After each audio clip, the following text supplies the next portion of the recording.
হ্যাঁ গাইস, একটা ব্লগ নিয়ে চলে আসলাম। সো আজকে আমার চুল দিয়ে বুঝতে পারতেছেন আজকে আমার কী অবস্থা।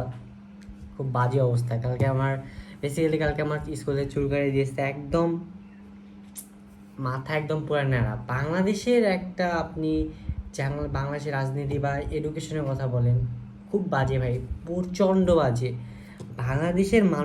বাংলাদেশের এডুকেশনের যে ব্যবস্থা খুব নিম্ন।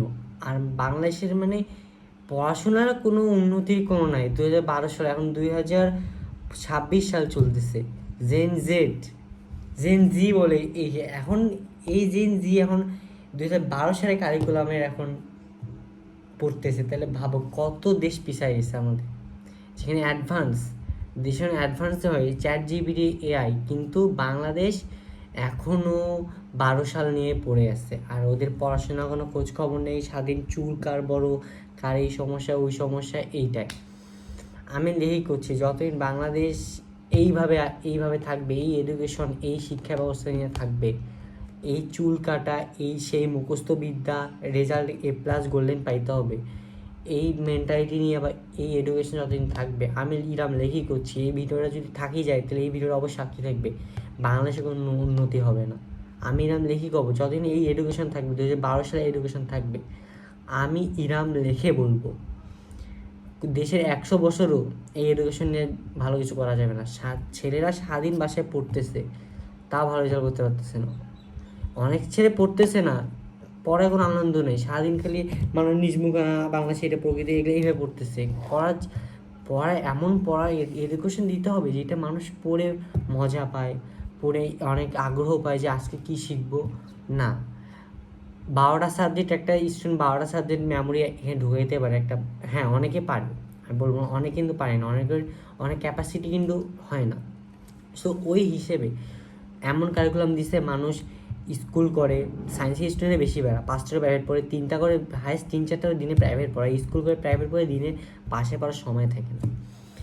এই এডুকেশন নিয়ে যদি বাংলাদেশ এমন করে তাইলে বাংলাদেশে আরও 100 বছরে কোনো উন্নতি হবে না। বাংলাদেশের খেলাধুলার তো কোনো ইয়াই নেই, মানে বাংলাদেশে এত প্রতিভাবান প্লেয়ার এই পড়াশোনার চক্করে, রেজাল্টের চক্করে, পরিবার চক্করে দাবে যায়, কিন্তু পর্যায়ে কী হয়, আর বাংলাদেশ কোনো মানে ন্যাশনাল পর্যায়ে ভালো কিছু করতে পারে না। এই স্বাধীন পড়া, ফ্যামিলি, এক এগুলার কারণে বাংলাদেশের অনেক প্রতিভাবান প্লেয়াররা দাবি করে যায়, এই বাস্তবতার কারণে। কিন্তু বাইরের দেশে নামিল জামালের কথা বলে, বাইরের দেশে কিন্তু বেশ অনেক ডিফারেন্ট। বাইরের দেশে কিন্তু নামিল জামালকে দেখো, আমার থেকে 2-3 বছরের সিনিয়র, 19 বছর বয়স, আমার কত 16-17 মতো, কিন্তু দেখো ওকে দেখো আর আমাদেরকে দেখো, আমরা কী করতেছে, ও কী করতেছে। আমি একজন কিন্তু ভালো গোলকিপার, আমি এটা করি, কিন্তু আমার প্রতিভাতে বিকশিত করার মতো আমার এই জায়গাটা ঠিক না। আমি যে জায়গায় থাকি, আমার যাইতে হলে অবশ্যই ঢাকা যেতে হবে, কিন্তু ঢাকায় গিয়ে অনেক পরিশ্রম বিষয়টা করা যায়, কিন্তু বাংলাদেশে যে খেলার যে অবস্থা, কী কব, মানে দুঃখের কথা, অনেক প্রচণ্ড দুঃখের কথা। বাংলাদেশে খেলার যে অবস্থা, বাংলাদেশে ভালো ভালো প্লেয়ার কেউ শুটিং করতেছে, কেউ নাটক করতেছে, কেউ খ্যাপ খেলে বেড়াচ্ছে গ্রামে গ্রামে, তাহলে আর এর থেকে দুঃখ, এর থেকে বড় কষ্টকর জিনিস আর কী হবে। আর বাংলাদেশের শিক্ষা ব্যবস্থা, এডুকেশন বলেন, তারপর হলো এই আইনের ব্যবস্থা বলেন, রাজনীতি বলেন, সব কিছু একদম জঘন্য। আর খেলাধুলো, ক্রীড়া কথা বাদ দিলাম, ওরা তো গণেই না, বাংলাদেশ খেলা তো খেলায় না, খেলা এমনি টাইম ওয়েস্ট বাংলাদেশের মতো। কিন্তু বাইরের দেশে খেলাকে তারা রিপ্রেজেন্ট করেছে, খেলার মাধ্যমে দেশের পরিচিত অর্জন করেছে। পর্তুগাল রোনালদোর কারণে পরিচিত অর্জন করেছে। যদি পর্তুগাল বলেন, আর্জেন্টিনা বলেন, যদি আজকে যে বাংলাদেশের পড়াশোনা নিয়ে থাকতো, তাহলে এতদিন আর্জেন্টিনা আমি কেউ চিনতোই না, কখনো চিনতো না। এখন বাংলাদেশের যেই একটা ছেলেকে বলেন আর্জেন্টিনা কি, ও অনেক বড় বিশ্ব চ্যাম্পিয়ন, ওরা মেসি আসছে, ওইখানে আসছে, কিন্তু বাংলাদেশের ক্ষেত্রে না, খালি পড়াশোনা A+ গোল্ডেন, মানে এইখানে এইচএসসিকে একটা মানে উৎসব ধরা হয়।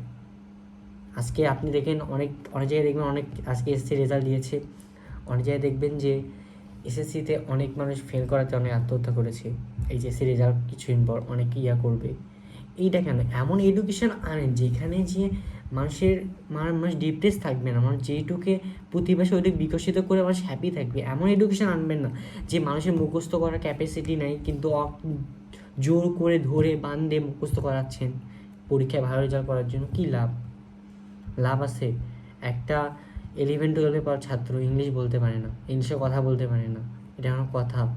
ইংলিশ রিডিং পড়তে গিয়ে থতবোধ খায়। বেসিকে আপনারা ভালো করে শেখান না, তাতে আপনি ইংলিশে 40টা মডেল করান, লেটার মুখস্থ করান, এম মুখস্থ করান, কী লাভ? আপনি বলুন কী লাভ? ইংলিশে কথাই বলতে পারে না, ইংলিশে এখন ইংলিশের অর্থ বুঝে না, কথা বলতে পারে না, তাতে কী লাভ? আপনি বলুন কী লাভ? বাংলাদেশের কোনো লাভ আছে? কোনো লাভ নেই। বেটার অপশন, বাংলাদেশের রাজনীতিও ভালো না, বেটার অপশন কি? এই দেশে চলে যাও, বাস একটা ভালো লাইফ লিড করো, এইটাই। বাংলাদেশের অবস্থা খুব খারাপ, রাজনীতি বলেন কী বলেন, প্রচণ্ড খারাপ। সো আজকে এই পর্যন্ত, আল্লাহ হাফেজ।